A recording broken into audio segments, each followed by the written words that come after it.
அக்னீஸ்வரன், மருத்துவர்களுக்கு இருக்கக்கூடிய பிரச்சனைகளையும் டாக்டர் சொல்கிறார். அதே நேரத்தில் ஒரு பாதுகாப்பு சட்டமே 2008 இயற்றப்பட்டிருக்கு. அது இன்னும் மருத்துவர்கள் மத்தியிலேயே பெரிய அளவில் இல்லை. இன்னும் மருத்துவமனைகள் ஒரு ப்ரொடெக்டிவ் ஜோனாக மாற்றணும். அது இப்போதான் அது மருத்துவர்களுக்கும் நோயாளிகளுக்கும் பாதுகாப்பை உறுதிப்படுத்துன்றார். உங்களுடைய பார்வை என்ன? இன்றைய சம்பவம் ஒரு தனி மனிதருடைய சம்பவம் இன்னைக்கு ஒட்டுமொத்த சொசைட்டியுடைய சம்பவமாக இன்னைக்கு மாறிய ஒரு பேசுபொருள் ஆயிருக்கு அப்படின்றார். இது ஏற்புக்கூடியதே அல்ல. இப்போ மருத்துவரை இது பண்ணி கத்தியால் குத்துனதெல்லாம் இப்போ ஜனநாயக நாட்டில் இது ஒரு பெரிய ஒரு தவறான கலாச்சாரம். அந்த பையனுடைய வயது என்ன, அவருடைய அனுபவம் என்ன, தன்னுடைய தாய்க்கு தீராத புற்றுநோய் வழி, ஆனால் அதை இது ஒரு காரணமாக நம்ம காட்டி அவரை இது பண்ணுறது முற்றிலும் ஏற்புக்கூடியதாக இல்லை. மருத்துவம் அப்படிங்கிறது உலகத்தில் ஒரு மனுஷனுக்கு பெரிய இழப்பு எது?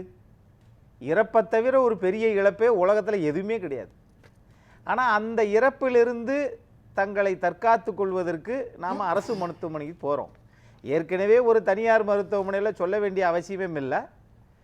ஆனால் அங்கே தேவையான அளவுக்கு எல்லாத்தையும் பணத்தெல்லாம் பிடிங்கிட்டு தான் அனுப்பிச்சி விட்ருக்குறாங்க. அது ஒரு கோபம். அந்த கோபத்துக்கு தனியார் மருத்துவமனையில் போய் காசை கொடுத்துவிட்டு அரசு மருத்துவரை போய் கத்தியால் குத்துவது எந்த விதத்தில் இது மருத்துவர்கள் பாதுகாப்பு தேவை. அதே நேரத்தில் மருத்துவர்கள் மக்களையும் பாதுகாக்க வேண்டும். அரசாங்க உங்களுக்கு அந்த இடத்தை கொடுத்து உங்களை நம்பித்தான் காலையில் இத்தனை பேர் வரிசையில் நிற்கிறோம் அப்படின்னா அது உங்களை நம்பித்தான். ஆனால் இங்கே மருத்துவர் பேசும்போது சொன்னார், இதெல்லாம் நீங்கள் ஃபிசிஷியன் இதெல்லாம் பண்ணி ஆகணும், அந்த சட்டத்தை கொண்டு வரணும். ஆனால் கொரோனா காலகட்டத்தில் டாக்டர் பாக்கியராஜ் அப்படிங்கிறவர் அவருடைய மருத்துவமனையிலேருந்து அவருடைய மூத்த மருத்துவர் சீனியர் டாக்டரை சைமன் அப்படிங்கிறவரை மருத்துவமனைக்கு சுடுகாட்டு இறந்துட்டார், கொரோனாவில் இறந்துட்டார், கொண்டு போன போது தாக்குதல் நடந்தது. அதுக்கு அன்னைக்கு தெலுங்கானா மாநிலத்தினுடைய ஆளுநராக இருந்த மருத்துவர் தமிழிசை சவுந்தரராஜன் அவர்கள் மிகப்பெரிய கண்டனத்தை தெரிவித்தார். உடனே மத்திய அரசு ஒரு திருத்தத்தையும் கொண்டு வந்தது. ஆகவே இவ்வளவு கடுமையானது இருந்தும் அவங்களுக்கு அது தெரியாதல்ல, சட்டங்கள் இப்படிலாம் இருக்குது அப்படின்னு தெரியாது. ஆனால் பாதிக்கப்பட்டதுக்கு பிறகுதான் அதனுடைய நிலைமை தெரியும். ஆனால் நாட்டில் நடக்கக்கூடிய பிரச்சனைகள் எல்லாமே ஒரு மாதிரி தவறாகவே போய்கிட்டு இருக்குது. பல்லு பிடுங்க வேண்டியது டாக்டர் வேலை, ஆனால் பல்வீர் சிங் ஒரு எஸ்பி பல்ல பிடுங்குறாரு. ஆனால் ஒரு டாக்டர் என்ன பண்ணுறாருன்னா கத்தி குத்து வாங்கிட்டு இன்றைக்கி மருத்துவமனையில் படுத்திருக்கிறார். ஆகவே இதெல்லாம் ஒரு தவறான போக்கு. எந்த இடத்தில் தவறு நடந்தாலும் அது அரசு தான் இது பண்ணிக்கிறணும். உடனே நண்பர் தேரடி சொல்லும்போது சொல்கிறாரு, என்ன பாதுகாப்பு சொல்கிறீங்க? எத்தனை கட்சிகள் இவ்வளவு சொல்கிறீங்க, என்ன பாதுகாப்பை சொல்கிறீங்க? என்ன பாதுகாப்புன்றத வலியுறுத்தி சொல்லுங்க. என்னன்னு சொன்னா அத வழி நடத்துறதுக்கு அந்த மாடுலேஷன்ல சொல்ல வேணா, இந்த இதுல சொல்றேன். சரி, இந்த மாடுலேஷன்ல நான் இந்த மாடுலேஷன்ல சொல்றேன். நீங்க என்ன பாதுகாப்பு சொல்லுங்க, அதை சொல்லுங்க, அரசு அதை இது பண்ணும். ஒரு ஆளுகிற அரசு எந்த விதமான பாதுகாப்பை உறுதி செய்ய வேண்டும் என்பதை எதிர்க்கட்சிகளிடமும் குறை சொல்லுகிற மருத்துவருக்கு ஆதரவாக பேசுகிறவர்களிடமுமா நீங்கள் கேட்பீங்க.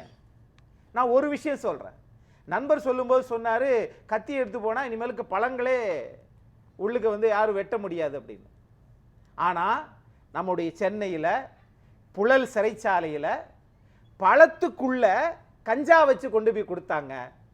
அது வெளியில் வந்தது. இப்போ எல்லா சிறைச்சாலை அதிகாரிகளும் இந்த பழத்தை அறுத்து பார்த்துட்டு தான் உள்ளே கொண்டு போகிறாங்க.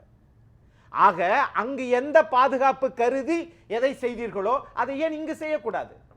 இங்கே ஒரு நோயாளி கத்தியோடு உள்ளே போகிறார் என்றால் அதற்கு அரசு தான் முடிவெடுக்க வேண்டும். எந்த மாதிரி சொல்லுங்க அப்படின்னு சொன்னா, நான் இப்ப கூட சொல்றேன், டாஸ்மார்க்ல நிறைய பேர் சாகுறாங்க. ஆகையினால 160 ml தான் கொடுக்குறீங்க, நீங்க 80 ml 60 ml கொடுத்தா அதுல கொஞ்சம் பேர் இன்னும் கொஞ்ச நாள் கல்லீரல் பாதுகாக்கப்படும் அப்படின்னு சொல்றேன். செய்றீங்களா? செய்யல. அப்போ பிற யோசனைகள், நியாயமான யோசனைகள் சொன்னாலும் அரசு கேட்பதில்லை. எதிர்க்கட்சிகள் சொன்னாலும் இது அரசியலுக்காக பேசுகிறாங்க அப்படின்னு சொன்னா அப்ப நீங்க தானா செய்ய வேண்டும். ஒரு மருத்துவர், அரசு மருத்துவர், அப்ப அந்த அரசு மருத்துவரை எந்த இடத்துல நடந்திருக்குது? அரசாங்க இடத்துல. அவர் அரசு ஊழியர், அரசு மருத்துவர். மருத்துவம் என்பது பாதுகாக்கப்பட வேண்டிய ஒன்று. நீங்க நாளெல்லாம் வந்து இது அரசு எந்த இடத்துலயும் தட்டி கழிக்கவே இல்லையே, அரசு இதை தட்டி கழிக்கவே இல்லையே. அப்ப பாதுகாப்பு என்ன வழங்கணும்னு சொல்லி கேட்டா அதுக்கு என்ன அர்த்தம்? பாதுகாப்புக்கான வழிமுறைகள் அப்படின்னு இது இது இல்ல அடுத்து ராஜீவ்காந்தி 4 பேருக்கும் சேர்த்து பதில் சொல்ல தான் காத்துட்டு இருக்கிறாரு. இல்ல அதாவது அரசுடைய பதில் அல்ல, அதல்ல, தேரடி குறிப்பிடுகிறார். இதுக்கு என்னென்ன வழிமுறைகள்னு ஒரு ஆலோசனை சொல்லுங்க அப்படின்றத தான் அவர் கேட்கிறார். இப்ப நீங்க வந்து தேரடியோட கருத்தை அரசு சொன்ன மாதிரி, நீங்க அதுக்கு தானே உங்ககிட்ட கவர்மெண்ட்டை கொடுத்துருக்குறோம், நீங்க தானே பாதுகாப்பு கொடுக்கணும், நீங்க ஏன் வந்து எங்க கிட்ட கேட்குறீங்க அப்படிங்கிறது அல்ல மீனிங். இப்ப அரசு வந்து யார்ட்டையும் கருத்து கேட்கல, தேரடி இப்படி ஒரு பாயிண்டா ஒரு பத்திரிகையாளரா முன் வைக்கிறார், அவ்வளவுதான். அது நியாயமான பார்வை. இது முதல் சம்பவமா? இப்பத்தான் மே மாசம் 7ஆம் தேதி 2021 3.5 ஆண்டுகளுக்கு மேல ஆயிடுச்சுல. திருச்சியில இஎஸ்ஐல நடந்ததுல அப்ப ஏதாவது பாதுகாப்பு கருதி ஒரு குழுவை அமைச்சு கேட்டீங்களா? இல்லையே. அதுல அரசு மருத்துவர்கள் பாதிக்கப்பட்டவர்களை கூப்பிட்டு வச்சு இந்த மாதிரி என்ன மாதிரி எல்லாம் செய்யலாம். ஒரு சின்ன ஒரு இதுதான், நீங்க உள்ள வருகிற போது மெட்டல் டிடெக்டர் வச்சாலே போதும் சாமி. எந்த ஆயுதங்கள் வைத்திருந்தாலும் நீங்கள் நீதிமன்றத்துல பாருங்க, அது உள்ள வருகிற போது செக் பண்ணி தான் அனுப்புறாங்க. சட்டமன்றத்துக்குள்ள பாருங்க, அனுமதிக்கப்படுகிற போது நீங்க என்னதான் ஐடி ப்ரூஃப் ஆதார் கார்டு கொண்டு வந்திருந்தாலும் அதை வச்சு தானே கொண்டு வர்றாங்க. அப்ப இந்த ஆயுதம் தடுக்கப்பட வேண்டும் என்றால் ஒரே ஒரு மெட்டல் டிடெக்டர் ஒரு நாளைக்கு 5000 பேர் 10,000 பேரோட பாதுகாக்கப்படுமா? புறநோயாளிகளை பாக்குறது இல்ல பெரிய மருத்துவமனைகள்ல கூட சில இடங்கள்ல வச்சிருக்காங்க, அது கூட ஓகே. ஆனா ஒரு அவசர சிகிச்சைக்கு வர்றவங்கள்ட்ட வந்து நீங்க வந்து மெட்டல் டிடெக்டர்ல நின்னு நீங்க டிடெக்ட் பண்ணிட்டு தான் உள்ள வரணும் அப்படிங்கறதெல்லாம் சாத்தியப்படுமா மருத்துவமனைகள்ல? அதுவும் நம்ம பரிசீலனைக்கு உட்படுத்தணும்ல. நம்ம ஒரு நீதிமன்றம்ங்கிறது ஒரு திட்டமிட்டு நடக்கக்கூடிய ஒன்று. இங்க எந்த நேரத்துல யார் உயிர் எந்த நிமிடம் போகும்ன்ற ஒரு இடத்துல வந்து நாம மெட்டல் டிடெக்டர் வச்சு பரிசோதிச்சுட்டு தான் அவசர கால பிரிவுக்கு கூட்டிட்டு போவோம்னா சரியா இருக்குமா? 3 கோடி உயிர் சிகிச்சைக்காக போற இடத்துல ஒருத்தர் தப்பு பண்ணிடுறாரு. அவர் ஒருத்தருக்காக 2,99,99,999 பேரையும் பாதிப்புக்கு உட்படுத்தணும்னு சொல்றாரு அக்னீஸ்வரன். அப்ப பாதுகாப்பு வேண்டாம் விட்டுருங்கன்றேன். அப்ப மருத்துவர்கள் பாதிக்கப்படட்டும், உடனே அந்த வேற என்ன செய்யறது சார்? ஒண்ணு நான் என்ன கேட்கிறேன், ஒரு மெட்டல் டிடெக்டர் எவ்வளவு ஆயிரும்? எவ்வளவு மருத்துவமனைக்கு 1000 கோடிக்கு நம்ம அதிகமா செலவழிக்கிறோம். அப்படி இருக்கிற போது டிடெக்டர் வந்து பொருளாதாரம் சார்ந்த பிரச்சனை இல்ல, நடைமுறை சார்ந்த பிரச்சனை.